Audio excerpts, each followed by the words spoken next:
Bani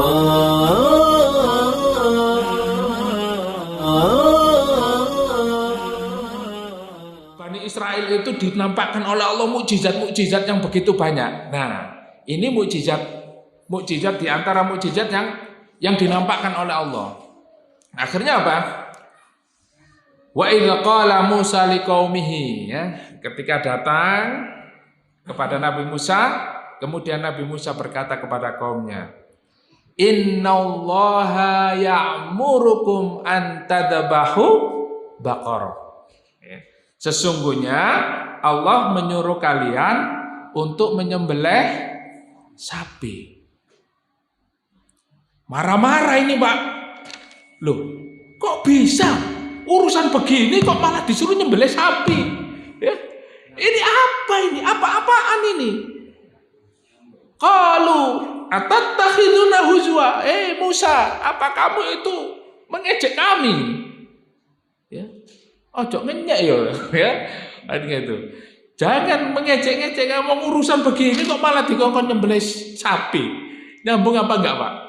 Enggak nyambung. Marah-marah Pak itu, Pak. Padahal kalau dia memang sami'na wa ata'na kepada Nabi Allah, ya, enggak akan marah-marah, ya. Wah, ini marah-marah, Pak. Ya. Kemudian qala a'udzu billahi an akuna minal jahilin. Aku berlindung kepada Allah, ya. Demi Allah, saya tidak ingin menjadi orang-orang jahil. Ini perintah Allah. Ya. Sudah tahu perintah Allah melalui malaikat Jibril, ya, disampaikan kepada Nabi Musa, suruh mereka nyembelih sapi. Tapi marah-marah mereka. Ya, ngeyel. Seakan-akan ini Nabi Musa ini gimana ini, ya? Kok malah kita ini kayak diejek gitu. Wong urusan begini kok malah disuruh nyembelih sapi. Qalu du'u lana rabbaka yubayyin lana ma hiya, ya. Sebetulnya mereka itu mau ngeles, ya. Nggak mau mereka itu menuruti perintah Nabi Musa, ngeles sebetulnya. Ya. Tapi akhirnya apa? Karena mereka sudah terlanjur membawa masalah ini kepada Nabi Musa alaihissalam, kemudian mereka pun ya nggak mau taat. Kalau mereka nggak taat, jelas dia melanggar perintah Allah. Akhirnya apa? Qalu du'u lana rabbaka yubayyin lana. Ya wis, enggak apa-apa. Sekarang coba tanyakan kepada Allah. Sapi yang gimana? Ya. Sapi yang bagaimana yang harus kami sembelih? Ya. Padahal kata Ibnu Abbas di dalam menjelaskan ayat ini, kalau seandainya saja dia itu langsung nyembelih sapi, enggak ada, Pak.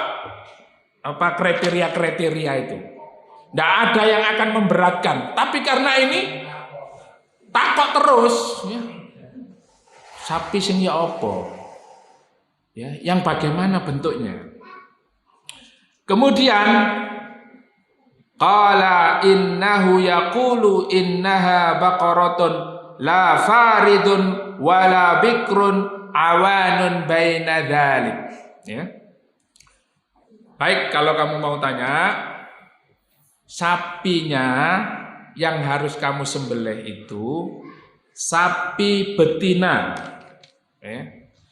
yang dia itu tidak muda dan juga tidak tua. Awanun baina dzalik, yaitu pertengahan. Tidak muda itu artinya apa? Dia sudah pernah melahirkan sekali, ya. Wah, ini kita baru gitu. La faridun wala bikrun, ya. Jadi ya enggak tua-tua sekali, terus enggak muda-muda sekali, ya, pertengahan. Faf'alu ma tu'marun. Ya, sudah paham? Fahimtu? Fahimna. Faf'alu ma tu'marun. Oke, kalau begitu laksanakan. Siap, laksanakan.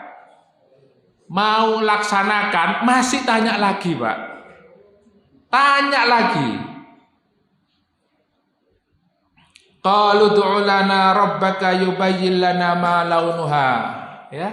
Apa pertanyaannya selanjutnya? Musa, coba tanyakan sama Allah. Ma launuha, apa warnanya? La haula wala quwata illa billah. Wong tinggal nyembelih saja. Ini masih tanya, ma launuha, tanyakan sama Allah. Yang disembelih itu sapi betina yang tidak terlalu tua, tidak terlalu muda, pertengahan. Terus warnanya apa? Tanyakan sama Allah. Ya langsung dikasih. Akhirnya apa? Tambah berat Pak, tambah berat ini. Nyarinya nanti dalam tafsir ya, nanti saya jelaskan. Berat ini. Ma launuha, apa warnanya? Qala innahu yaqulu innaha baqaratun safra'un faqi'ul launuha tasurrun nadhirin. Waduh, tambah bingung. Oke, saya tanyakan sama Allah. Malaikat Jibril akhirnya memberikan wahyu. Yang harus disembelih sapi betina yang tidak terlalu tua, yang tidak terlalu muda, pertengahan. Warnanya kuning mulus, nggak ada belangnya sama sekali. Wah, tambah repot ini. Warnanya kuning mulus, tidak boleh ada belangnya. Faqi'ul launuha tasurrun nadhirin, yang kalau orang itu melihat sapi itu, orang itu melihatnya dengan senang ya. Jadi menyenangkan sapi itu. Insya Allah ya. Tambah berat.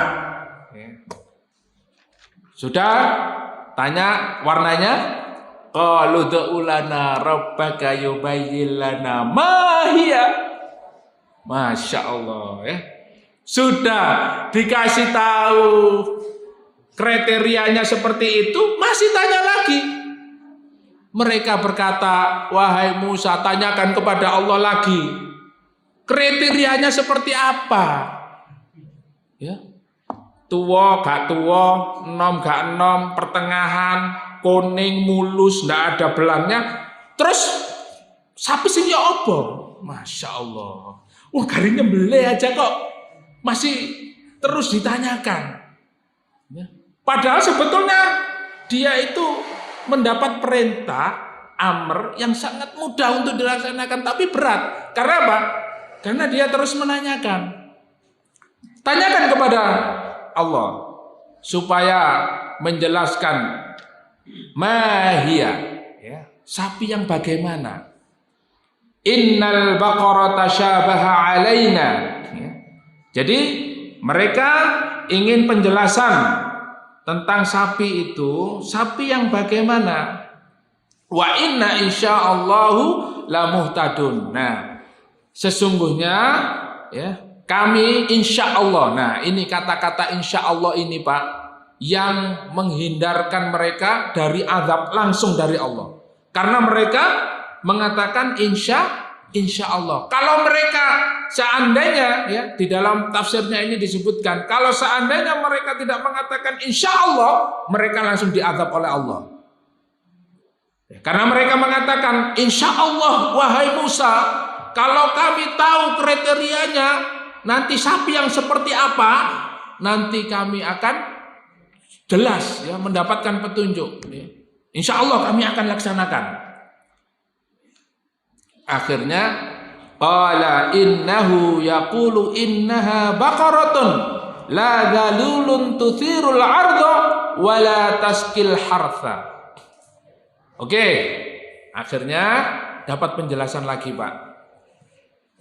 Sapi yang kalian sembelih itu adalah sapi yang tidak terlalu tua, tidak terlalu muda, pertengahan, warnanya kuning, mulus, tidak ada belangnya, dan sapi yang tidak pernah dipakai untuk membajak sawah. Yang kemudian sapi yang tidak pernah membawa air. Wah, ya.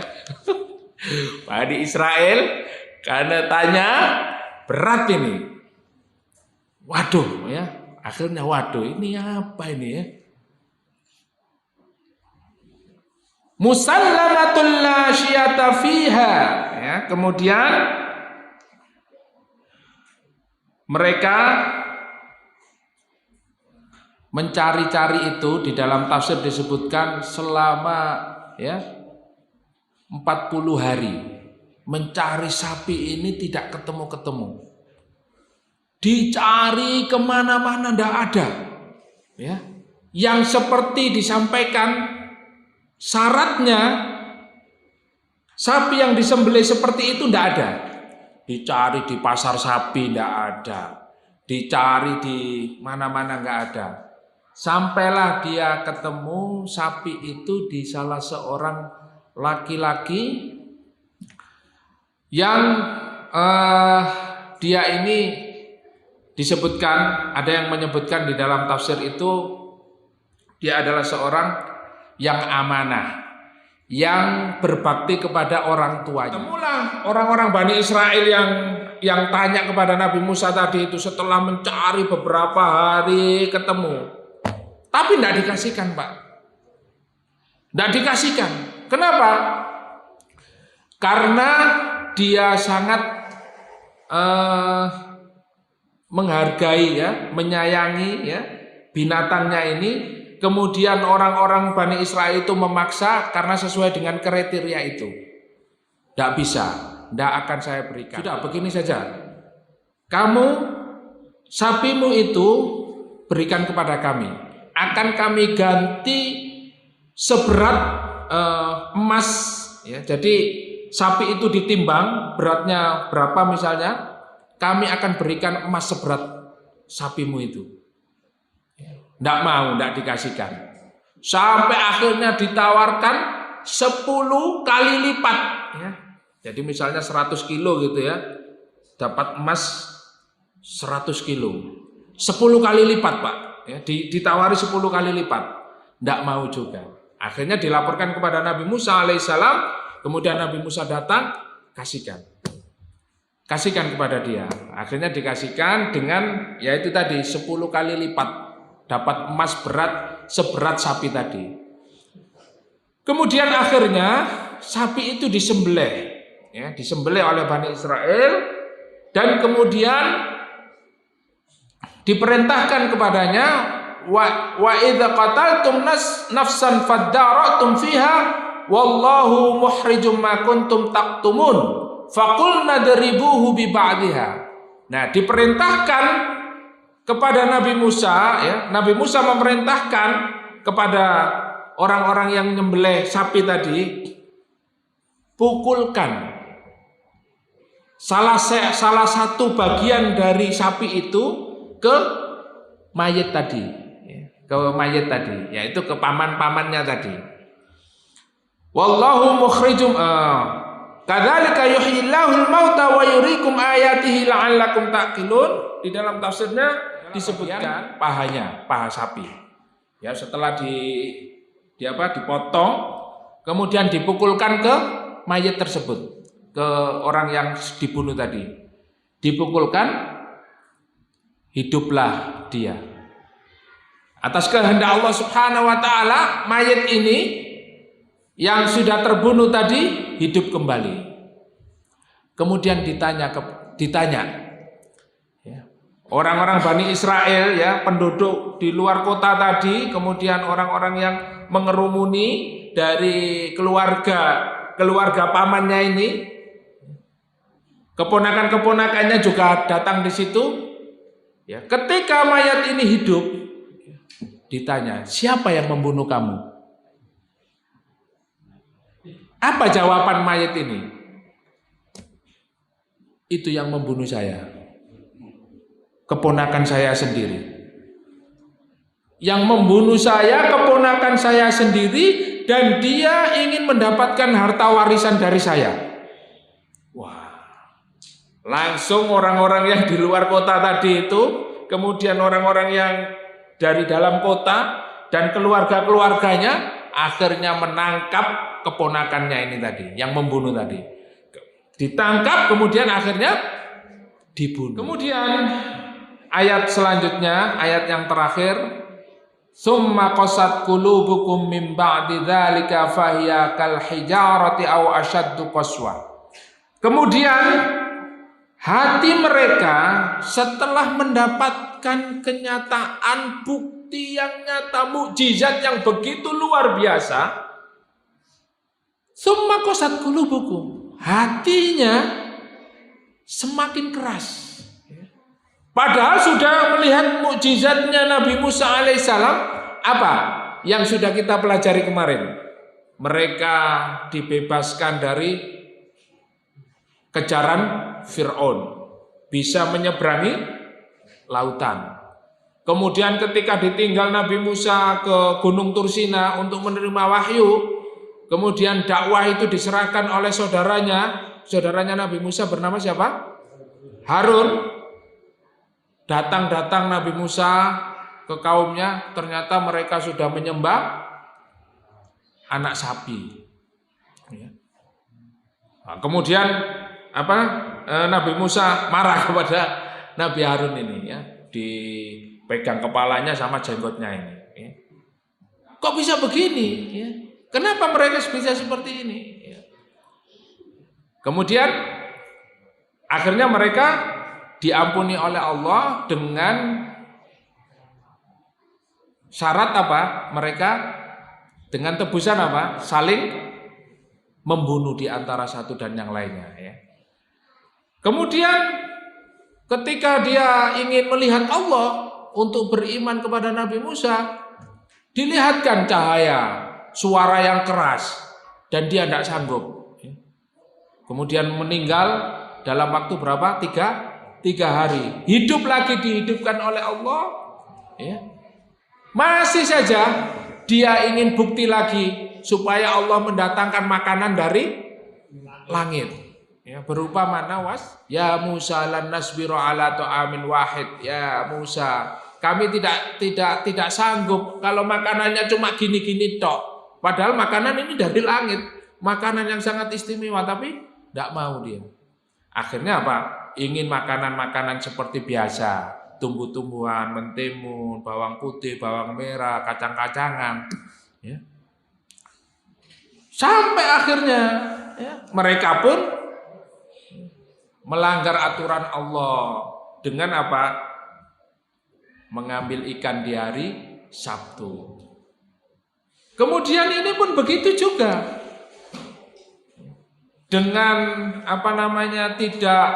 tidak merasa bersalah, menanyakan perintah-perintah Allah Subhanahu wa taala itu ditanyakan. Sapi yang seperti apa, warnanya apa, bentuknya seperti apa. Maka Bapak Ibu yang dimuliakan oleh Allah, kalau hari ini perintah-perintah Allah Subhanahu wa taala kita kemudian menanyakan seperti orang-orang liberal, orang-orang sekuler, ya, apalagi orang-orang komunis menanyakan perintah Allah, sholat itu fungsinya untuk apa? Sholat itu gunanya untuk apa? Ini biasanya mahasiswa Pak, ya, mahasiswa itu kalau di kuliah itu mesti ada namanya filsafat, ya. Nah, di dalam ilmu filsafat itu mesti logika yang dipakai. Sholat itu untuk apa? Kemudian haji itu fungsinya apa? Ini dikritisi semuanya. Puasa, kemudian sampai Hajar Aswad itu yang ada di Mekah itu dikritisi. Ini batu apa ini? Kalau orang komunis dia akan mengkritisi sesuatu yang gaib yang diyakini oleh umat Islam. Dia tidak percaya adanya surga dan neraka, apalagi Tuhan.